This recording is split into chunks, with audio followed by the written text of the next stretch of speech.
Hello guys! Good afternoon! So for today's video, andito kami ngayon sa Docomo Shop. Bilihan ito guys ng mga cellphone dito sa amin dahil ang request ng ating birthday girl na si Bunso na regalo ay cellphone. So eto na silang mag-ama, namimili na siya kung anong cellphone ang gusto niya. Ang sabi dito ni Mister, magterno daw sila ng Samsung Galaxy na S24. Pero si Bunso, ang maganda sa kanya, una niyang tinitignan guys is yung price. So kapag alam niya na sobrang mahal nung bagay na yon, hindi niya pipiliin, mas maghahanap pa siya ng iba na medyo may pagkamura. Kaya I think sa akin niya naman na yon. Dahil ako, every time na may magugustuhan ako, una kong tinitignan muna guys, alam nyo ba ang presyo. Pag alam ko na sobrang masakit sa bulsa, hindi ko siya bibilhin kahit gustong gusto ko. So eto na naman tayo. Eto guys, papakita ko sa inyo yung mga iba't ibang cellphones nila dito.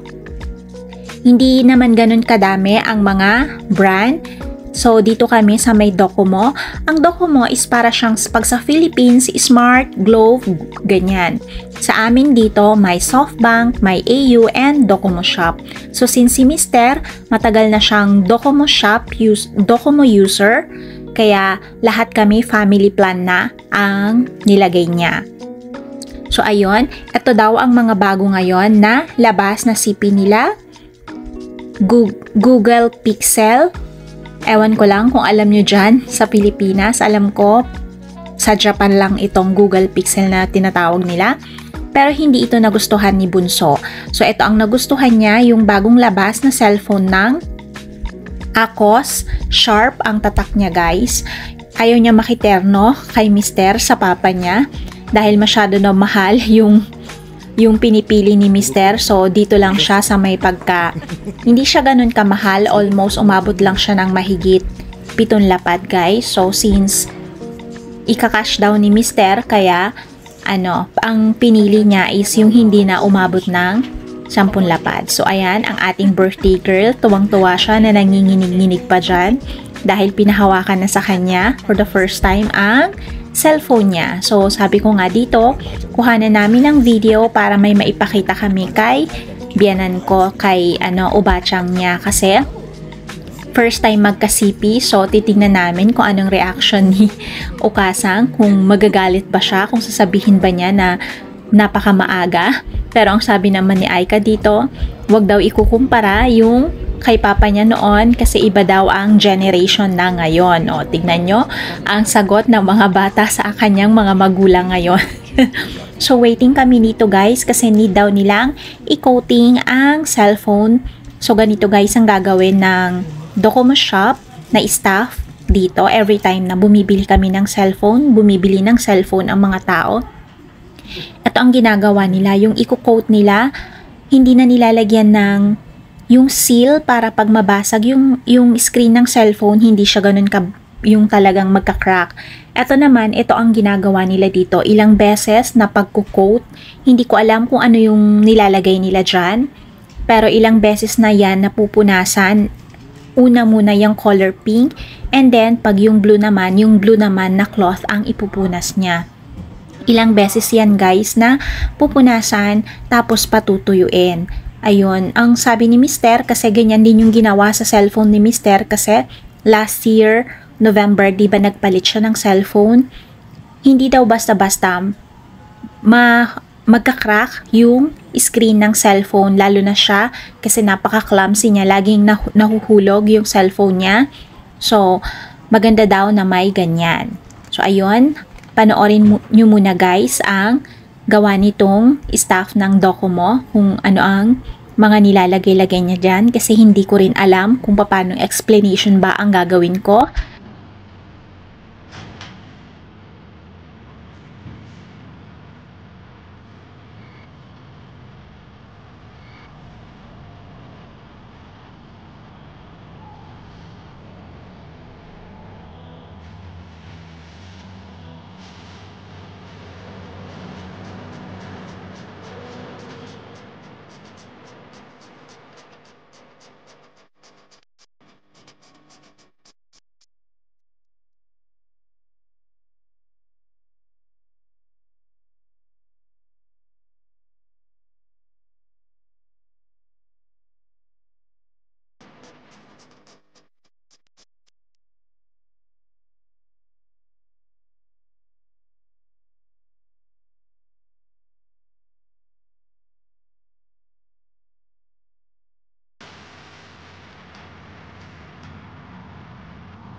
一応このガラスのコーティングが水でこう今固まる性質になってるんですけど、3日間ぐらいは完全にまだ固まってないので、なんかちょっと硬いものとか当たらんようにちょっと気をつけてもらったりとか、お風呂場とかの湿気が多いような場所だと効果が薄れたりするので、最初のうちは気をつけて使ってもらえるといいかなと思います。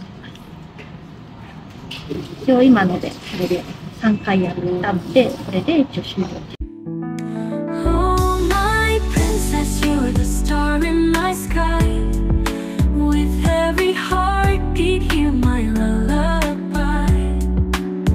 A love so pure, it knows no end. Forever and always, you're my little friend.